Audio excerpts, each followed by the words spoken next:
దేశ చరిత్రలోనే మొదటిసారిగా సన్నబియ్యం పంపిణీ ధరావత్ బుజ్జి గారు, ఆ తర్వాత మాలోత్ రంగా గారు, ఆ తర్వాత కర్ల రాధ గారు, తర్వాత సిహెచ్ లక్ష్మి గారు, తర్వాత షేక్ రెహమాన్ గారు, షేక్ కరీమా గారు, ఒకరి తర్వాత ఒకరు రావాలి.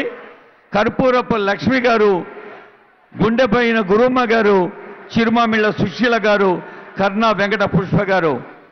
ఈ తల్లుల చేతుల మీదుగా లాంఛనంగా ఆరంభమవుతున్న సన్నబియ్యం పంపిణీ తెలంగాణ రాష్ట్ర వ్యాప్తంగా ఈరోజు ఉదయమే ముఖ్యమంత్రి గారు ఉగాది సందేశంలో చెప్పారు,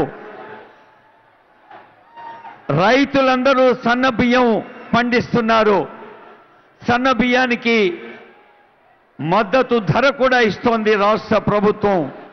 ప్రాణ వల్లభే జ్ఞాన వైరాగ్య సిద్ధ్యర్థం భిక్షాన్ దేహి చ పార్వతి అంటాం. ఆ తల్లి అన్నపూర్ణమ్మ అన్నం పెడితేనే మన కడుపు నిండుతుంది.